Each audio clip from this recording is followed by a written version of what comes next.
اچھا یہ ذمہ داری اللہ نے اسے اس ایج میں دی ہے، اور ہم بچے کو ذمہ داری پہلے دیتے تھے 5 سال میں، پھر 4 سال میں، پھر 3 سال میں، اور اب ٹوڈلرز کے نام پر ہم 2 سال کی عمر میں بچے کو اسکول میں جمع کرواتے ہیں، داخل نہیں کروا کے آتے، جمع کروا کے آتے ہیں۔ بالکل صحیح کہہ رہے ہیں۔ اچھا اب نماز کے لیے سختی تو 9 10 11 سال میں ہو رہی ہے، اور یہ 2 2.5 3 سال کے بچے کو صبح صبح اٹھایا جاتا ہے، وہ چیختا ہے میں نے نہیں جانا، میں نے یہ نہیں، اسکول کا ٹائم ہے، اس کی پابندی کرنا ضروری ہے۔ اب مجھے بتائیے کہ یہ خلاف فطرت تو نہیں کام کیا ہم نے؟ بالکل صحیح کہہ رہے ہیں۔ اچھا اب یہ پہلی درسگاہ جو تھی تربیت کے لیے بھی اور تعلیم کے لیے بھی، وہ ماں کی گود تھی۔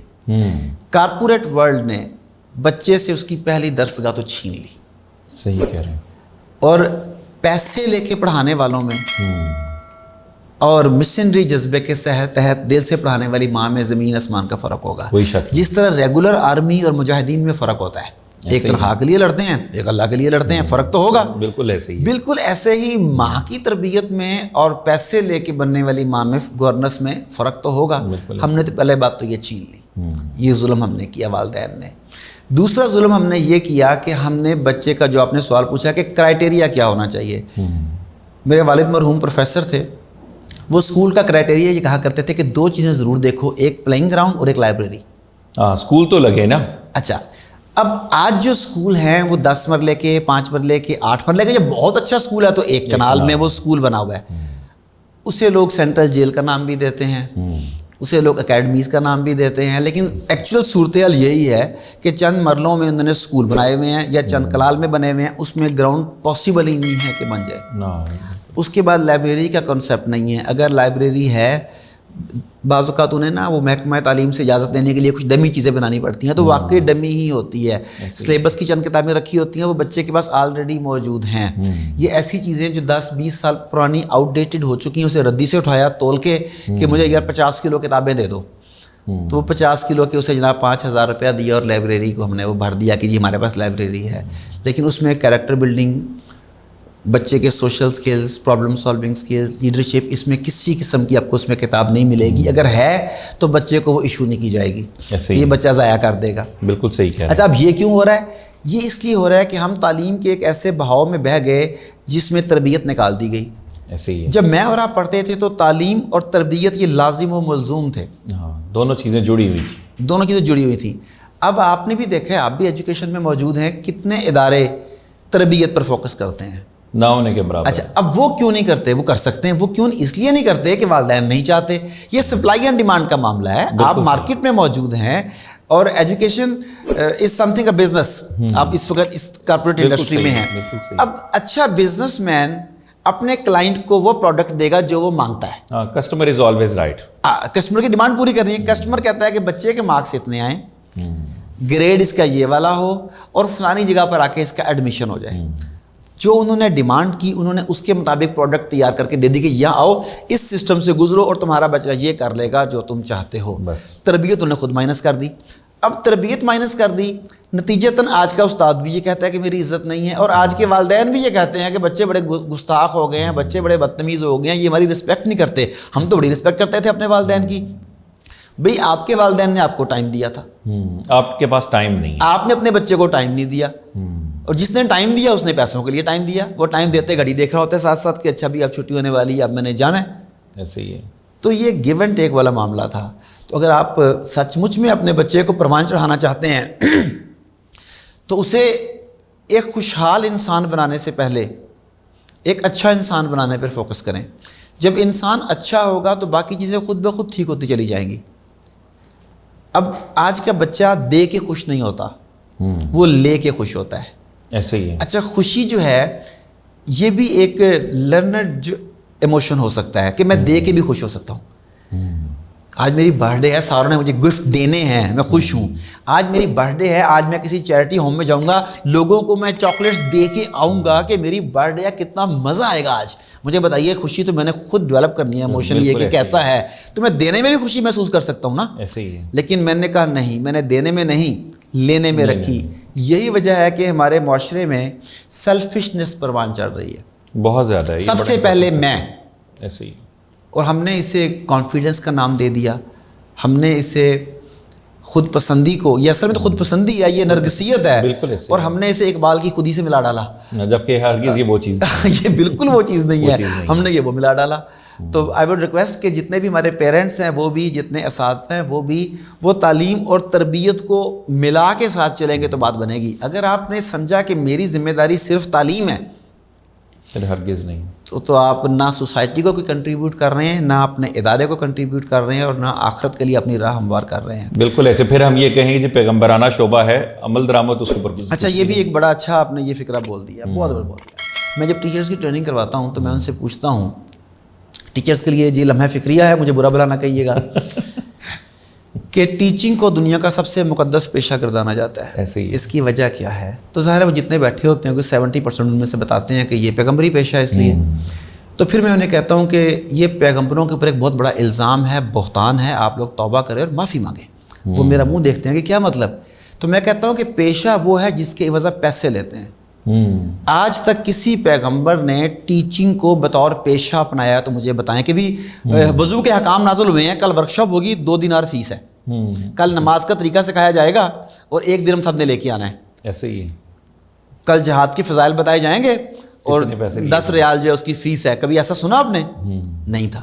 سیدنا رسول کریم کہتے ہیں مجھے مولم بنا کر بھیجا گیا. اچھا، وہ ان کی ذمہ داری تھی، ان کا شیوا تھا، ان کا شعار تھا، ان کا پیشن تھا، پر پروفیشن نہیں تھا.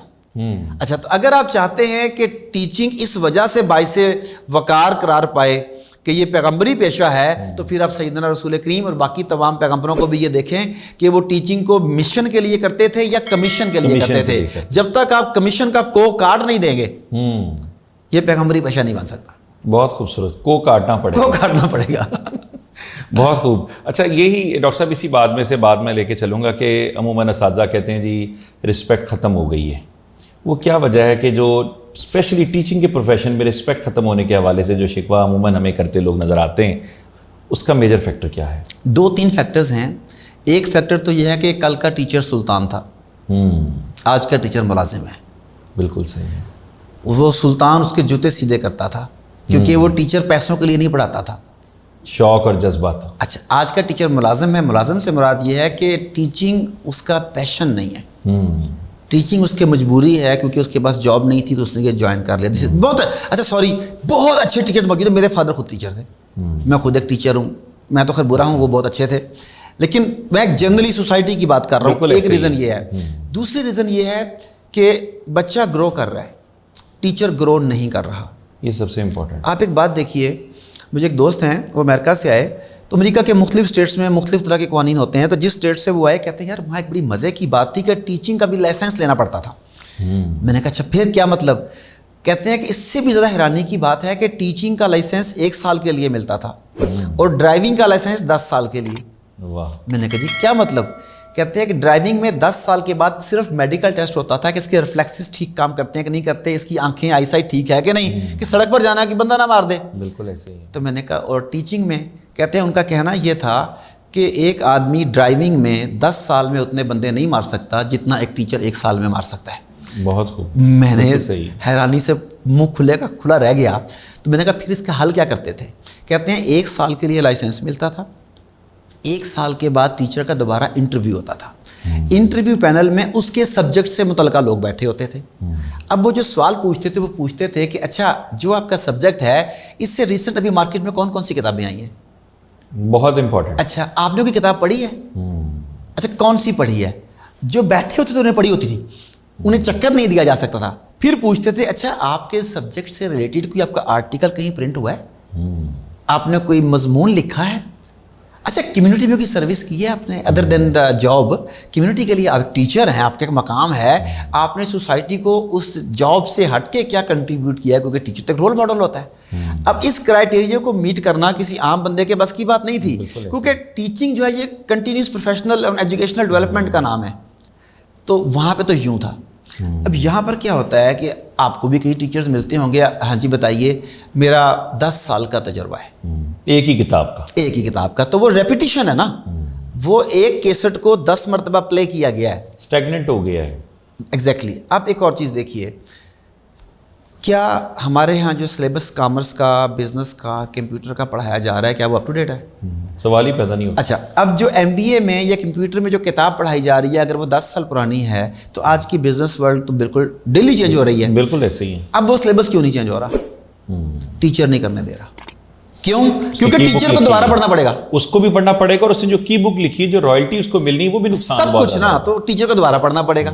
ایک یہ وجہ بھی بن رہی ہے. اب ہوا یہ کہ ٹیچر بن گیا جب کاروباری آدمی، تو کاروباری آدمی سے بھاؤ تاؤ ہوتا ہے، لین دین ہوتا ہے، اس کے ساتھ تو تکار ہوتی ہے. رسپیکٹ کا تو معاملہ نہیں، پیسے دیے اور چیز لی. یہ معاملہ آ گیا یہاں پر.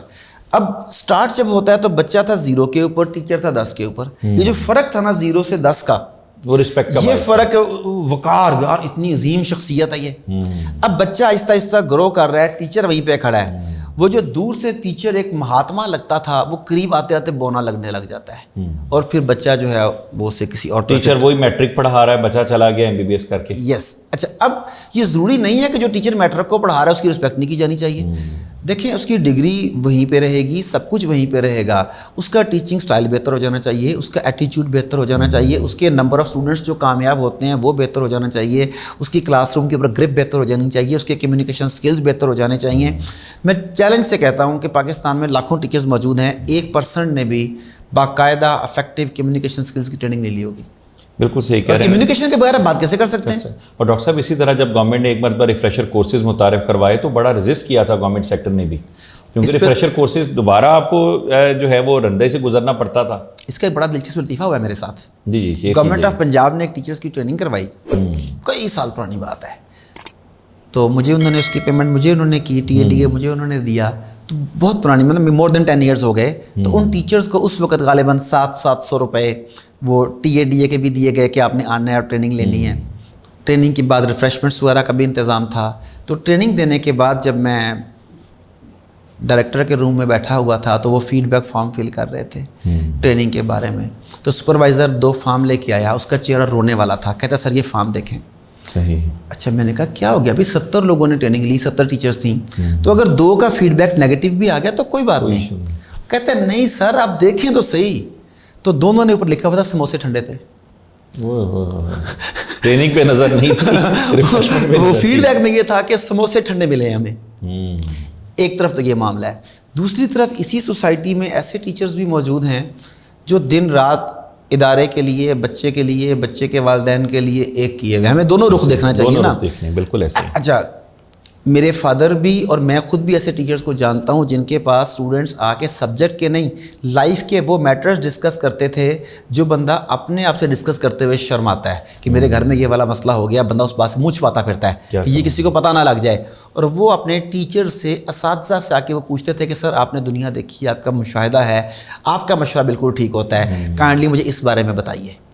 تو رسپیکٹ تو تب ہوگی جب ہم ٹیچر کا صحیح مطلب سمجھ کے ڈیلیور کریں، اس کے مطابق بنیں. اب دیکھیں 3 کیٹیگریز ہم عام طور پہ کہتے ہیں. ایک ٹیچر وہ ہوتا ہے جسے انسٹرکٹر کہہ لیں، جو بھی کہہ لیں، جو آپ کو ایگزام کے لیے تیار کرتا ہے اور جب تک ایگزام نہیں ہوتا اس کی رسپیکٹ بھی ہوتی ہے. ایگزام کے بعد وہ معاملہ ختم ہو جاتا ہے. اس کے بعد اگلا ٹیچر جو ہے وہ آپ کو ایگزام کے ساتھ ساتھ لائف سکلز دیتا ہے. وہ آپ کو دنیا جینے کا سلیقہ بھی سکھاتا ہے، کیونکہ کتابوں میں دنیا کچھ اور ہے، اصل میں کچھ اور ہے. اس ٹیچر کی رسپیکٹ پھر اور طرح سے رہتی ہے. پھر ایک تیسرا ٹیچر ہے جو ایگزام، دنیا اور آخرت تینوں کے لیے تیاری کرواتا ہے. وہ دنیا کے لیے بھی کرواتا ہے اور ساتھ یہ بھی بتاتا ہے کہ آخرت بھی آگے ایگزسٹ کرتی ہے. تو اسے مینٹور کہتے ہیں. اب آپ جس لیول کے ٹیچر ہیں، جس گریڈ کے ٹیچر ہیں، اسی گریڈ کی رسپیکٹ آپ کو ملے گی. تو چوائس آپ کی ہے، آپ نے کس طرح کی رسپیکٹ لینی ہے. بالکل ایسا ہی ہے. یعنی ٹیچرز کو وقت کے ساتھ ساتھ جو ہے وہ اپ گریڈ بھی ہونا پڑے گا اور سیلف لیسنس کی طرف بھی جانا پڑے گا. یہ تھینک لیس جاب ہے جی. اچھا، اس نے ڈاکٹر صاحب میں چاہوں گا کہ والدین کا بھی عموماً شکوہ آتا ہے کہ یعنی بچے جو ہیں وہ بدتمیز ہیں یا جو ادارے تربیت نہیں کرتے. اس میں بطور والدین، بطور اساتذہ، سب کا اپنی اپنی جگہ پر کیا رول ہے کہ جو پرفارم کرنے کی اس وقت ہمیں؟ دیکھیں، والدین جو اساتذہ کو بلیم کرتے ہیں، ادارے کو بلیم کرتے ہیں، اس کی ایک ریزن ہے، بڑی فنی بھی ہے لیکن سائیکلوجیکلی درست ہے وہ ریزن. کبھی 2 سوتنیں آپس میں صحیح رہی ہیں؟ نہیں، یہ تو رشتہ ہی ایسا ہے، نہیں رہتی. مزے کی بات ہے کہ ہم اداروں کو مادر علمی کہتے ہیں. یہ بھی ایک ماں ہے، ایک ماں وہ ہے، دونوں مائیں ہیں. اچھا، اچھا اب ہوتا کیا ہے, یہ دونوں طرف سے کیا ہو رہا ہے, یہ سوتن کو سمجھ کے گھر میں انتہائی دکھ کے ساتھ بتا رہا ہوں یہ والی بات, ہمارے 90% گھروں میں, میرے آبزرویشن میں, شاید زیادہ ہوں شاید کم ہوں, میرے جن لوگوں کو ملتا جلتا ہوں, 90% گھروں میں اگر ڈسکس ہوتا ہے کہ ٹیچر کو آتا کچھ نہیں, ادارے کو آتا ہی کچھ نہیں, ادارے صرف جو ہے نا وہ لوٹ مار کے لیے بنے ہوئے ہیں, کاپی وہاں سے لو, کتاب وہاں سے لو, یونیفارم وہاں سے لو, ہر جگہ سے انہوں نے پیسے لینے ہیں, بس پھنسے ہوئے ہیں, کیا کریں. گھر میں دوسری ماں کے بارے میں, مادر علمی کے بارے میں برائیاں ہوتی ہیں, بچے کے دل میں اس ماں کے بارے میں رسپیکٹ پیدا نہیں ہوتی. جب بچہ اس ماں کے پاس پہنچتا ہے مادر علمی میں, تو وہاں کہتے ہیں تمہارے گھر میں تمہیں یہ تربیت دی گئی ہے, تمہاری ماں نے تمہیں یہ سکھایا ہے, بلیم گیم ہے. اچھا اب وہ ادھر جال رہے ہیں. اگر دونوں ریسپیکٹ کو کریٹ کریں دوسری ماں کے لیے, گھر والے بتائیں کہ میں نے تمہیں اتنے اچھے ادارے میں بھجوایا ہے, وہاں کے جو ٹیچرز یا اساتذہ ہیں پورے علاقے میں ان سے بہتر اساتذہ کسی کے پاس نہیں ہے, سیکھ جاؤ, یہ موقع ہے. تھامس ایڈیسن والی ماں والی بات ہے کہ آپ نے پرسیپشن اس کا بدل, پرسیپشن بلڈ کرنا ہے آپ نے.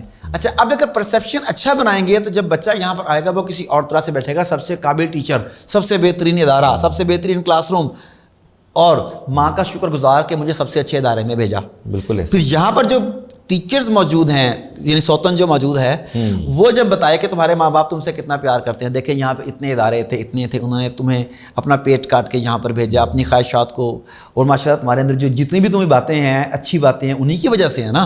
ہاں کچھ کمیاں بھی ہوتی ہیں, وہ محلے میں سے آ گئیں, ٹی وی سے آ گئیں, موبائل سے آ گئیں, اور تمہارے پازیٹیو چیزیں ہونی چاہیے. لیکن آپ نے بھی نوٹ کیا ہوگا کہ اوور آل وہ ماں اس ماں کے ساتھ کوآرڈینیٹ نہیں کرتی. اگر یہ دونوں مائیں مل جائیں, مادر علمی اور وہ جنم دینے والی ماں, اگر یہ دونوں مائیں مل جائیں تو بچہ ایک زبردست شاندار کامیاب شہری بن سکتا ہے. زبردست. ڈاکٹر صاحب آپ نے یہ سکسیس کی جو ریسیپی دی ہے نا, یہ ہر ماں باپ کے لیے, چاہے وہ اساتذہ ہیں یا کوئی بھی ہے, ان سب کے لیے ایک مشعل راہ ہے.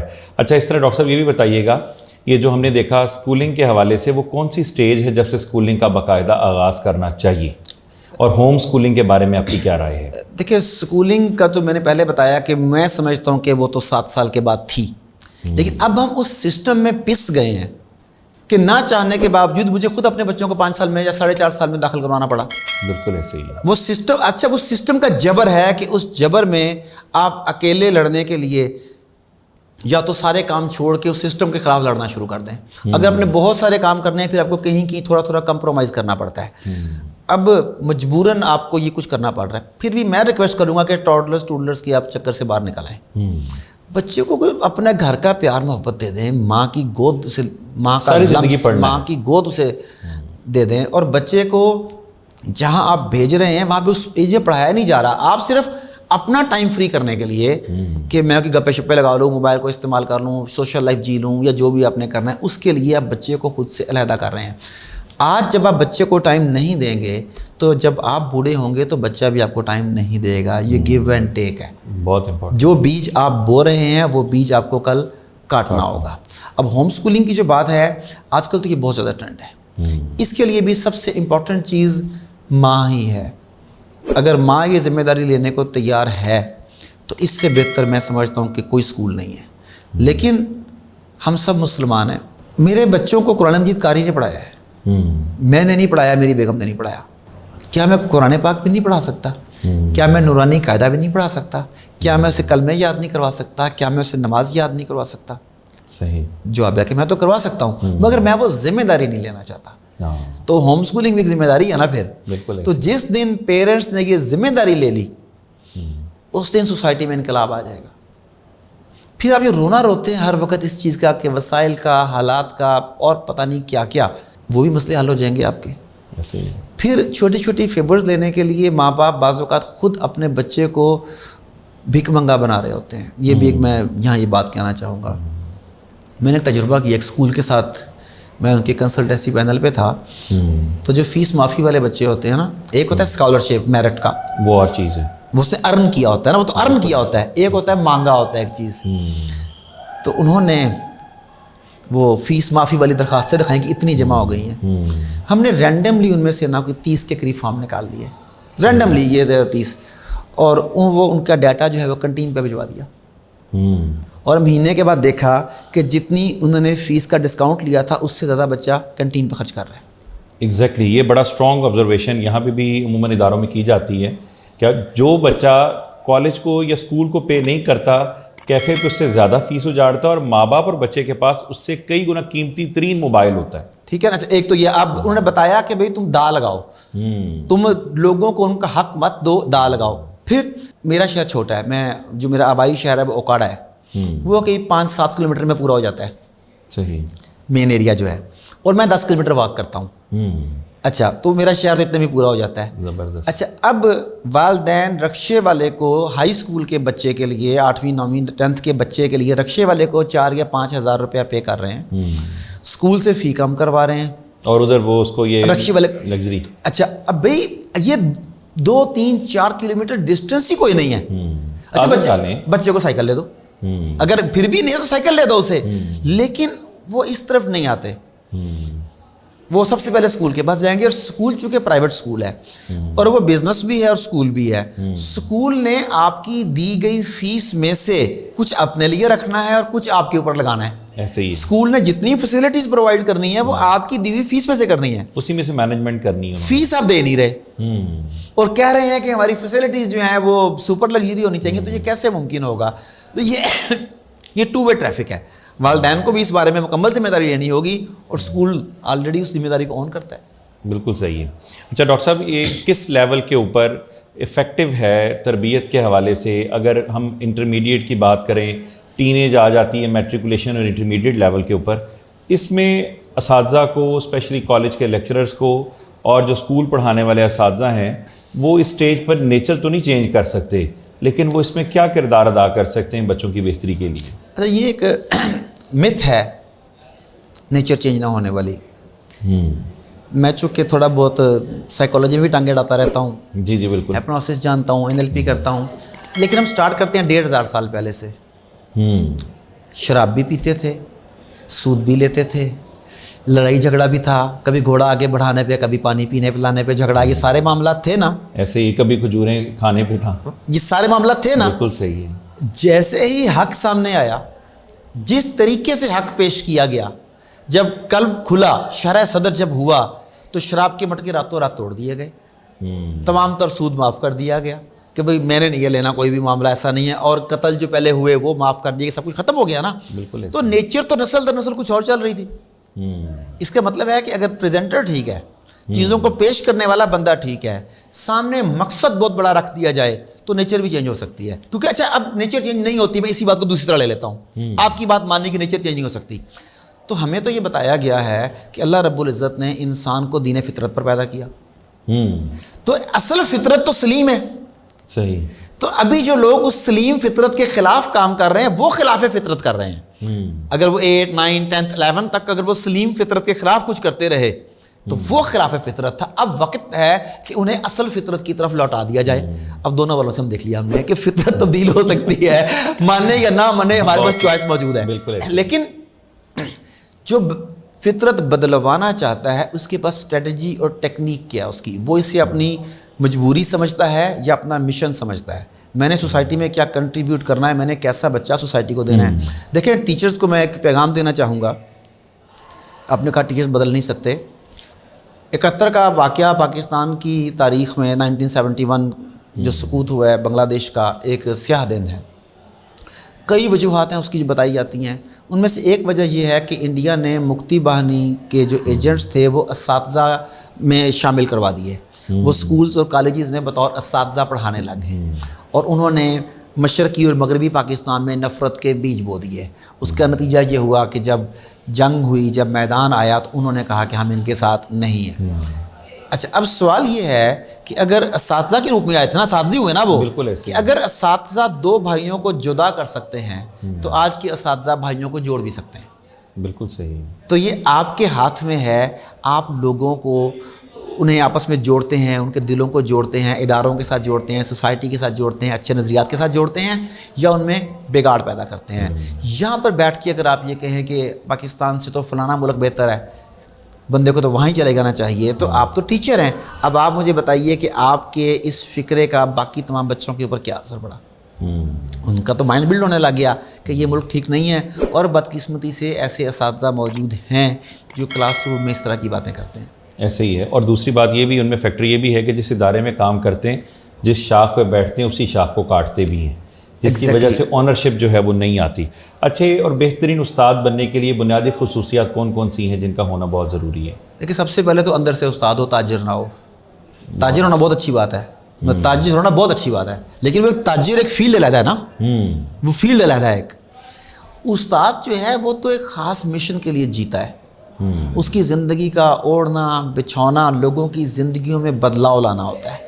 اس سے تو خواب بھی بچوں کے آنے چاہیے. اصل تو یہ ہے. تو جتنے بھی سکلز ہیں جو ہم بچوں میں دیکھتے ہیں, ان کی اچھی کمیونیکیشن سکلز ہوں, اچھی ڈگری ہو, اچھا ایکسپیرینس ہو, وہ سارے جاب لینے کے لیے ضروری ہیں. لیکن اچھے استاد میں سب سے پہلے اخلاص کا ہونا ضروری ہے. اور وہ استاد جو ہے وہ کسی بھی لیول کا ہو سکتا ہے. وہ ضروری نہیں کہ اسکول کالج یا ادارے میں پڑھاتا ہو. قائد پاکستان محمد علی جناح سے منسوب ایک واقعہ ہے, وہ بڑا مزے کا ہے. میں لیڈرشپ کی کلاس میں وہ سنایا کرتا ہوں کہ محمد علی جناح کی فرسٹ لینگویج انگلش تھی. صحیح. تو انگلش میں تقریر کر رہے تھے, تو ایک صحافی نے دیکھا کہ وہاں پہ کچھ دیہاتی بیٹھے ہوئے ہیں جو حلیے سے لگ رہا ہے کہ ان پڑھ ہیں, انہیں پتہ نہیں لگ رہا کہ کیا کہہ رہا ہے. تو وہ ان کے پاس گیا تو کہتا ہے کہ کیا تمہیں پتہ ہے کہ جناح کیا کہہ رہے ہیں؟ وہ کہتے ہیں نہیں. تو وہ کہتے ہیں پھر تم یہاں بیٹھے کیوں ہو؟ وہ کہتے ہیں ہمیں نہیں پتہ وہ کیا کہہ رہا ہے, مگر یہ پتہ ہے کہ جو کہہ رہا ہے ٹھیک کہہ رہا ہے. یہ ٹرسٹ جس دن بچے کو استاد کے اوپر آ گیا کہ میرا استاد my teacher is always right, my teacher is always right, وہ بالکل ٹھیک ہے, تو تب سوسائٹی میں بدلاؤ آئے گا. تو سب سے پہلے ٹیچر کو یہ چاہیے کہ اپنے آپ کا تجزیہ کرے کہ کیا اندر سے میں ان بچوں کے لیے ویسی محبت پاتا ہوں جیسی میں اپنے بایولوجیکل چائلڈ کے لیے پاتا ہوں. جو میرا بچہ ہے اس کے لیے میرے دل میں جو محبت ہے, کیا اس کے لیے بھی وہ ہے؟ میں اپنے بارے میں سوچتا ہوں یا ان کے بارے میں؟ ٹیچر سے پوچھیے گا کہ جب وہ اسٹاف روم میں بیٹھتے ہیں تو ڈسکس بچہ ہوتا ہے, ڈسکس سلیبس ہوتا ہے, یا ڈسکس انکریمنٹس, تنخواہیں, posting, over load, paper checking, پھساتا مینو, یہ والی باتیں ہوتی ہیں, یا بچہ ڈسکس ہوتا ہے؟ کتنے ٹیچرز ہیں جنہوں نے بچے کو یہ فری ہینڈ دیا ہوا کہ تم جب مرضی مجھے کال کر کے مجھ سے مشورہ لے سکتے ہو, میں ٹیوشن نہیں پڑھانے والا, میں تمہیں پڑھا رہا ہوں, میں کافی ہے میرے لیے. اللہ ماشاء اللہ ہوں گے, نہیں تو یہی کہتے ہیں آپ ای لرننگ پہ دیکھیں, آپ فلاں جگہ لنک دیکھیں, یوٹیوب پہ دیکھیں, میں پڑھا دیے تمہیں اب یاد آیا. ہاں یہی المیہ ہے, یہی المیہ, یہ کمپلین آتی ہے. یس. تو ٹیچر کو سب سے پہلے اپنا انالیسز کرنا چاہیے, پھر اسے اپنی گریڈنگ کرنی چاہیے کہ میرے لیے یہ پروفیشن سوٹیبل ہے بھی یا نہیں. ہو سکتا ہے کہ ٹیچر یہاں پر اگر 1,00,000 سوا لاکھ روپے لے رہا ہے اور اس کی کیپیسٹی 5 لاکھ والی ہے, وہ غلط جگہ پہ ہے, مس فٹ ہے. یہاں پر آ کے وہ اپنا سمجھ رہا ہے کہ شاید یہی دنیا تھی میری, اور وہ 1,00,000 سوا لاکھ کے چکر میں اپنے آپ میں اذیت میں ڈالا ہوا ہے, وہ بیکار سمجھ رہا ہے کام کو, بچوں کو بھی اذیت میں ڈالا ہوا ہے, ادارے کو بھی مصیبت میں ڈالا ہوا ہے, سب تنگ ہیں. اور ایکچولی اس کا کیلیبر تو 5 لاکھ کا ہے, لیکن وہ کیلیبر ٹیچنگ میں نہیں ہے. ہو سکتا ہے اسے انٹرپرینور بننا ہو سکتا ہے اسے کسی اور فیلڈ میں جانا ہو, تو اسے اپنا انالیسز کرنا چاہیے. اگر اس کے اندر بچوں کے لیے ایسی محبت ہے کہ مجھے پیسے ملے نہ ملیں, کام میں نے کرنا ہے, کام میں نے کرنا ہے, کیونکہ میں یہ کام پیسوں کے لیے نہیں کرتا, پیسے ایک بونس ہے جو مجھے ملتا ہے. اگر یہ سوچ ہے تو یہ پروفیشن آپ کے لیے, ہاں, ورنہ نہیں تو چینج کر لینا چاہیے, ورنہ آپ کسی اچھے بزنس میں جائیں, ارن کریں. اچھا ڈاکٹر صاحب, آخر میں چاہوں گا کہ والدین اور جو بچے ہیں ان کو اس حوالے سے کیا نصیحت کرنا چاہیں گے تربیت کی نگاہ سے اور ایک بہترین انسان بننے کے حوالے سے؟ دیکھیں, میں بچوں سے سٹارٹ کرتے ہیں. کئی چیزیں ایسی ہیں جو آپ کے والدین آپ کو نہیں دے سکے, کئی چیزیں ایسی ہیں جو آپ کے اساتذہ آپ کو نہیں دے سکے, کئی چیزیں ایسی ہیں جو آپ کے تعلیمی ادارے آپ کو نہیں دے سکے, بالکل, کئی چیزیں ایسی ہیں جو اسٹیٹ آپ کو نہیں دے سکی. آپ بلیم کرتے رہیں, یہ چل جائے گا کام, مگر سوال یہ زندگی کس کی خراب ہوئی؟ تو آپ کی. اچھا, اگر آپ کامیاب ہوتے ہیں تو زندگی کس کی سیٹل ہوئی؟ آپ کی. تو آپ ماں باپ کو, اساتذہ کو, اداروں کو, اسٹیٹ کو الزام دینے کی بجائے جو انہوں نے نہیں دیا وہ خود لینے کی کوشش کر لیں. بہت جو سکلز آپ کو ادارہ پرووائڈ نہیں کر رہا وہ سکلز خود سیکھنا شروع کر دیں. آج کل تو دنیا سکڑ گئی ہے, ایسے ہی بے شمار چیزیں موجود ہیں آپ کے پاس, سکھانے والے موجود ہیں آپ کے پاس. تو الزام دینا بند کریں, اپنی زندگی کی ذمہ داری قبول کریں, زندگی تبھی بدلے گی.